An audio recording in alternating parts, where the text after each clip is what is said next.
Let's talk about power. Not political power, and certainly not the power of friendship. We're talking about RimWorld's electricity. The thing standing between colony and immediate agonizing death. In the base game, you have 6 main power sources: Watermills, solar, windmills, fuel burners, geothermal, and a final mystery power generator. But how efficient are they really? If we push RimWorld to max power, could we supply a village, town, or even city from just one map? But before we get to the shocking results, let's remember what we're working with. The big boy of late game power is the Geothermal Generator, and that produces a whole 3000 watts, which sounds like a big number until you find out that's the same power draw as a British kettle or an electric shower. Despite some argument either way of whether we should upscale this to match some real world results, we'll keep it at face value. Admittedly, if I try to make a turbine out of components and steel, the only result a couple of hours later would be a pile of components, steel and blood. First up, the Watermill. In game, it gives you a steady 1100 watts. In RimWorld, it's the ultimate set and forget early game power.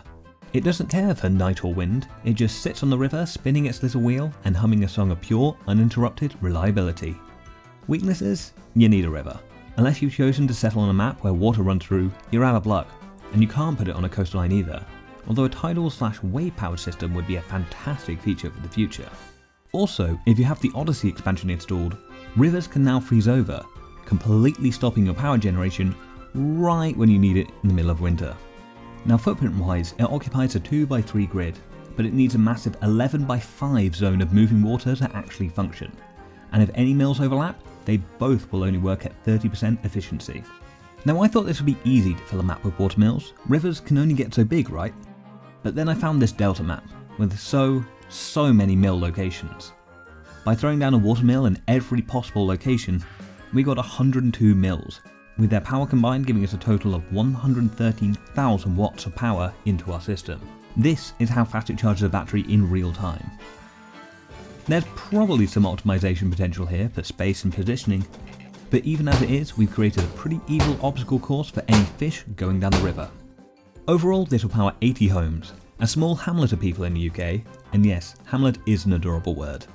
However, then I discovered one of the expansions adds in heavy bridges, which means you can build watermills in the middle of the river, which I estimate would give us another 350 watermills worth of space, but somehow it feels against the rules, / that is insanity.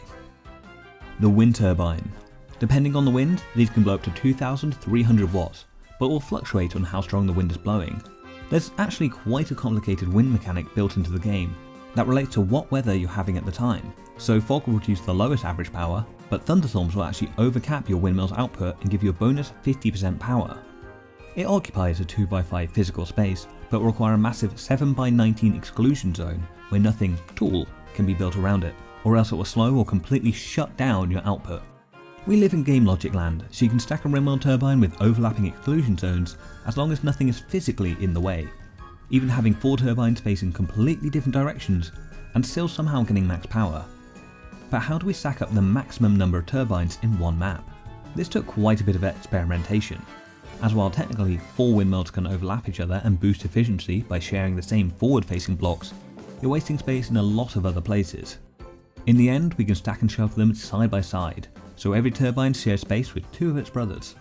After clearing the map of mountains, I then realised that every tree was going to be an issue, so enacted the rage of God to clear the map of anything living. We commit a light war crime to clear some space ready to enact our beautiful vision. And remember, wind turbines are very good for the environment, just not this one. So by turning the entire map into a dizzying array of spinning turbines, we can fit about 540 windmills around. If the wind is strong and in your favour, this scales up to 1.8 megawatts of power, which is enough for a small village of about 800 homes. The solar panel, bursting out 1700 watts at peak sunlight and then ramping down as it gets to nighttime to a lovely 0. It's a strong but intermittent power source, and needing batteries to even out its power surges. It takes up a 4x4 square, 16 tiles. This gives us a beautiful, chunky efficiency of 106 watts per tile during peak hours. Now as for mega structures, if we coat the entire playable 51,000 tile map in a beautiful blue sea of solar panels, we can fit 3,136 of these blue boys.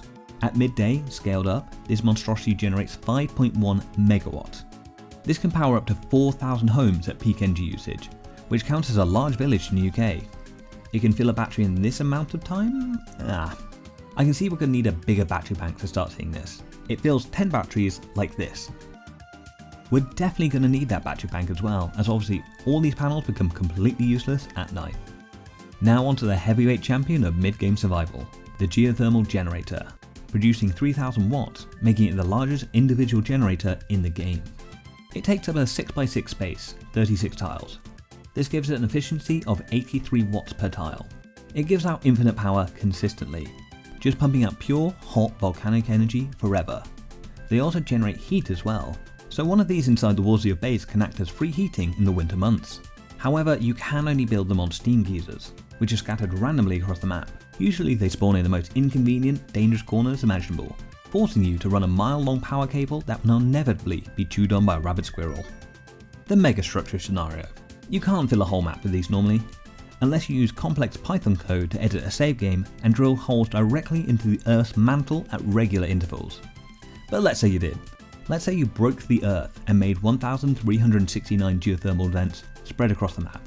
Scaled up, this volcanic hellscape would output 4.1 megawatts of completely uninterruptible power. That's enough for a solid town of 3,200 homes, powered entirely by the screams of the planet's core. It makes it here on the list because it can power these homes consistently, rather than shutting down on a still, dark night, so it's a little more viable to power a town with. Now we enter the industrial era, the wood-fired and chem-fuel generators. In-game they both produce 1000 watts. They are, however, the only power generation in the game that requires constant feeding to produce power. The reason they made it so far down this list though is their space to power ratio. They take up a tiny 2x2 footprint, 4 tiles, which is an incredible 250 watts per tile. They also don't care about time, weather or geography. If you can provide it fuel, it can provide you power, so it has a major strength over some of the earlier renewables. Fueling these is a major hurdle though. A wood generator will require 22 wood per day to keep it running, 45 watts per wood. A chem fuel generator only needs 4.5 chem fuel a day, which can be refined from only 9 wood once run through a biofuel refinery, making it 111 watts per wood, if you discount the 170 watts of power needed for the biofuel refinery itself. So if we turn the entire map into a choked, smog-filled industrial wasteland of 12,769 prime movers, it makes 12.769 megawatts. You might have noticed that none of these have fuel in either, and that's because the game straight crashes every time I try to fuel them up. It can't handle this raw power.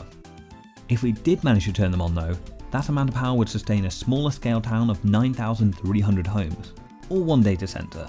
This is what it takes for one data center to operate. The amount of chem fuel you would need for this is just ludicrous. You need an equally large herd of boom loops wandering your entire map just to make this work, and God forbid if anything ever exploded in this situation. Finally, we reach the pinnacle, quantum mechanics from a higher intelligence, the Vanometric power cell. You can only receive these as quest rewards, making them incredibly rare, but these literal miracles of science generate 1000 watts and take up a microscopic 2 tiles. That means its efficiency is a fantastic 500 watts per tile, and it's the only portable power source in the game, making it perfect for mining operations or emergency power stations. So let's say we got on well with some other colonies. We schmoozed over there, traded over there, and now we can cover the entire map with 25,538 power cells. What is this cluster generating?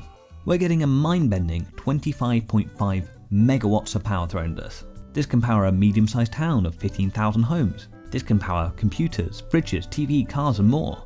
This could maybe even power 2 sun lamps. It does have a very strange noise coming from it though, and I do wonder what the radiation levels are like around here. So what have we learned? We've learned that if you want reliability, milk an explosive deer or steal power from another dimension. And most importantly, we've learned that if you visit the Rim, bring your devices charged up, as it doesn't look like anything around here produces that much power unless you stack up 10,000 of them. Let me know what your go-to power source is down below. Mine is always wind power when I can get it. Like, subscribe, and I'll catch you on the Rim.